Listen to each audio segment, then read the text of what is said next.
Right, the Reds, it's talking Reds, and it's 8 months and 24 days until the European Cup final. So that means you've got 8 months and 24 days to definitely tell everyone in the world that the Reds are European champions, champions of Europe, to be unbearable, to just go on about us winning in Madrid. Why am I mentioning that today? Because not loads going on, got to be honest with you. It's 9 days till the Reds play Newcastle.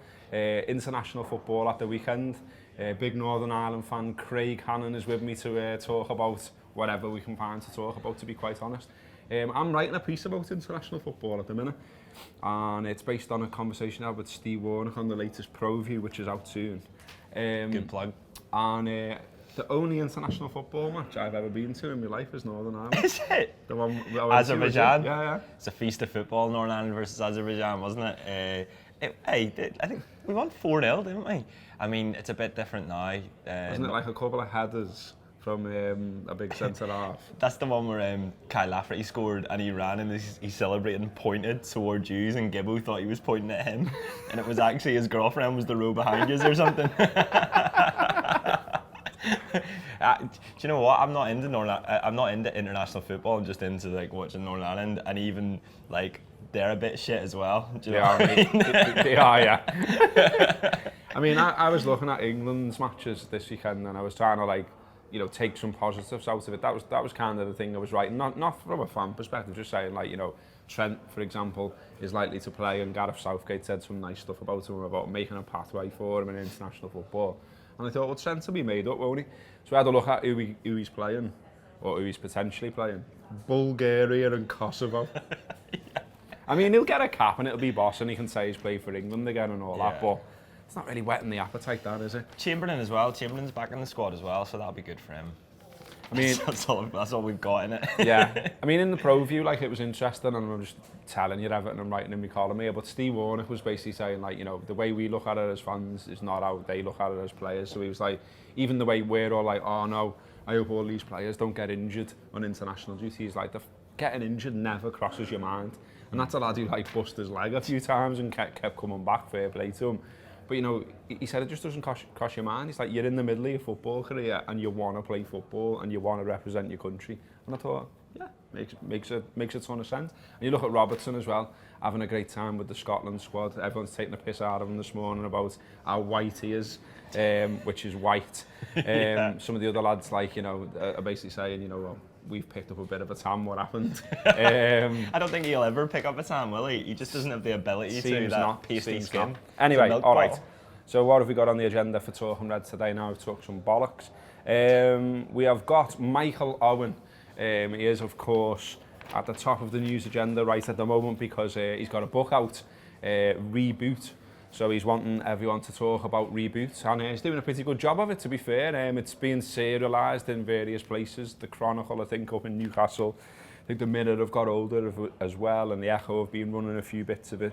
But basically, Shearer had a bit of a pop. You've probably seen all this on Twitter about Owen earning 120 grand a week at Newcastle and not really putting it in at times. I mean, there's a story that, it was the end of the season, they were trying to avoid relegation, and the scans had shown that Michael was fit to play, and he was basically like, not sure, and then mentioned something about that. He didn't really want to get injured when he was out of contract, which didn't go down that well with Shearer. So that's kind of the roots of that little row. But he has a bit of a pop at him as well, saying you're not as white as you make out, and you nearly went to Liverpool once.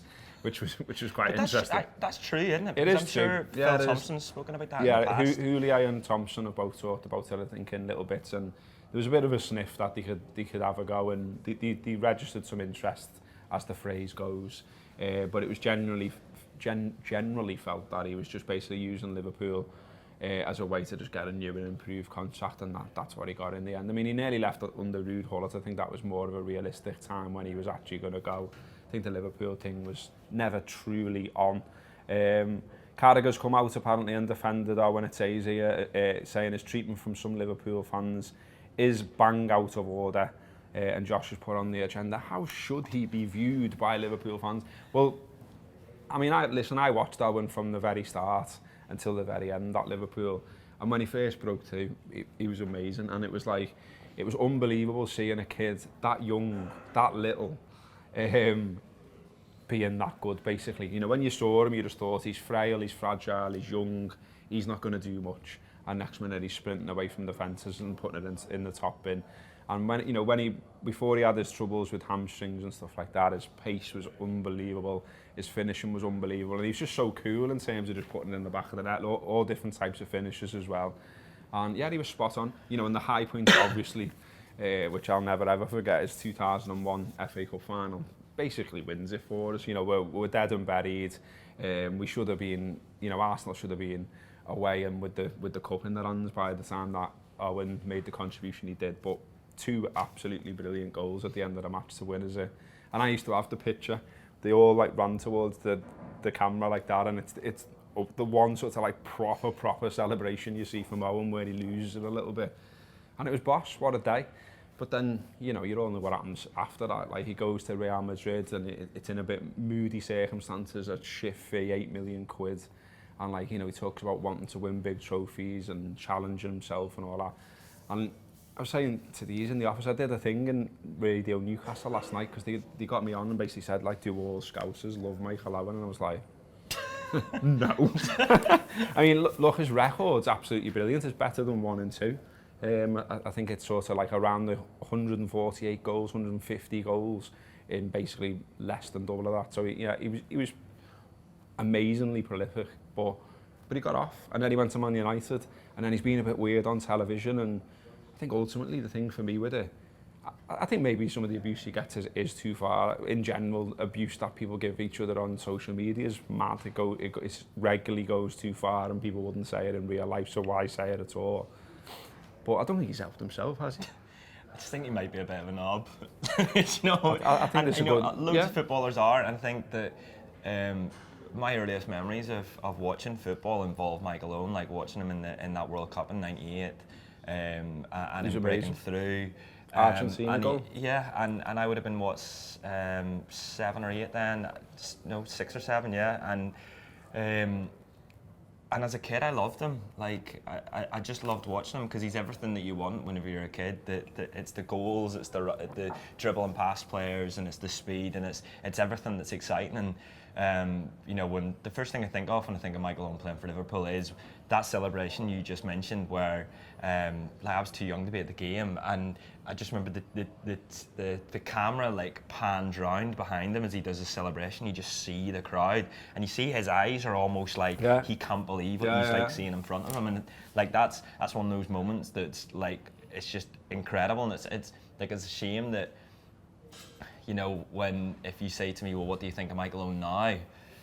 Not very much. You know, I'm not that asked by him, and I think that, you know, everything that's come out over the past few days, I think it's clever by him. Whenever I first saw it, and I first saw him quote tweet what Shearer had said, I thought, oh, there's a bit of fire in his belly for once. Like, there's something that's just not like just a bit boring and dull. And then I thought about it, and I was like, well, actually, he's got a book to sell, doesn't he? And this is perfect for his book because it was trending on Twitter, and suddenly I knew he had a book coming out, and like, he knows what's going to happen when he writes these things in the book. He knows that, and he wants it to happen. He wants these different outlets to pick up the story and to put it out there, and he knows there'll be reaction to that. It'd be a really boring book if he didn't say anything that people are going to react to. He tweets yesterday or this morning, when I can't remember, but he's tweeted after all that sort of Shearer stuff, saying, oh, I can't wait for everyone to just read the book in the context it's in, and I hate conflict. I mean, there's stuff in there where he basically says, fuck the Newcastle fans. I mean, if you ain't conflict, mate, you ain't going about it the right way, you know. I have a little soft spot for Newcastle because I lived there for a few years, but like, if I'm going to read a book, I'm probably not going to read Michael Owen's book, right? But if I was going to, that's the kind of stuff I want to hear is in there. Do you know what I mean? I don't want them to go, oh, you know, I didn't have a great time at Newcastle, I'm sorry that it went the way it did. That's boring. I want to hear him say some mad stuff. They absolutely hate him anyway, you know. I mean, yeah. like, there's a shop near the ground there, back page, which is great, like loads of old fanzines and memorabilia and stuff like that. And we went and did part of the preview show last season in the back page shop, and the fella was really interesting. I was having a big chat with him about all the stuff they had. And he had loads of signed shirts and boots and stuff like that. And he was saying about some of the prices that some of the things had gone for, and I think, unsurprisingly, one of the dearest things was some Alan Shearer memorabilia.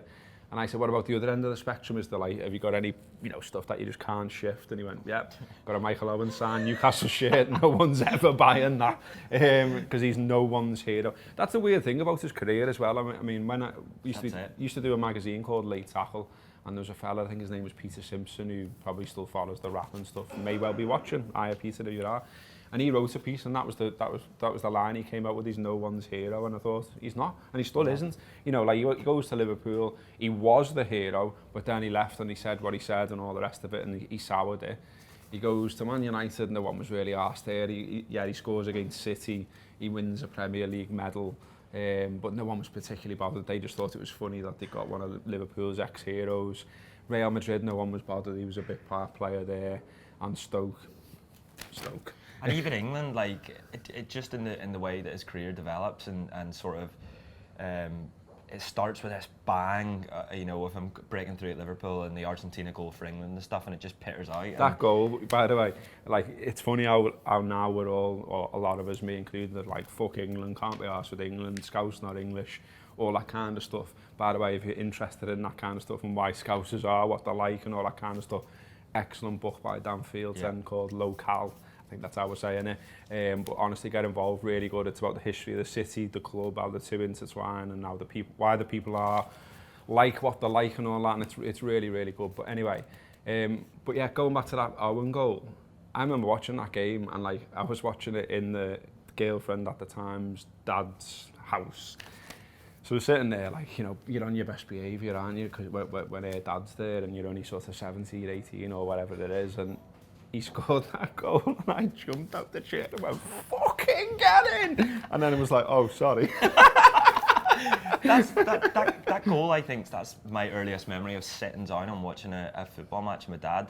I remember having DVDs of like Fowler's goals through 95, 96, 97 and so on, but that game's that's sort of the earliest one I can remember sitting, and I remember like just being like wide-eyed about it all, like, oh my God, what goal in the World Cup as well, and like I'm no England fan by any stretch.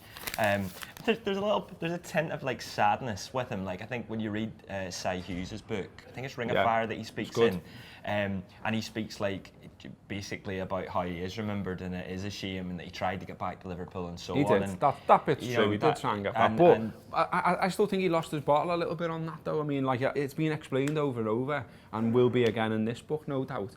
And like, there's a clause in his Newcastle contract about sort of if Liverpool came in at a certain price, he would be allowed to leave and all that. But ultimately, and I think Rick Parry's explained it in the past, he left for £8 million. And Madrid and then Newcastle wanted way, way more than that. And so it was very hard for Parry to justify buying him back, basically. And I think if he'd have played hardball a little bit more with Madrid, rather than going to Newcastle, he didn't want to go to Newcastle by his own admission, and basically went because it was big dough.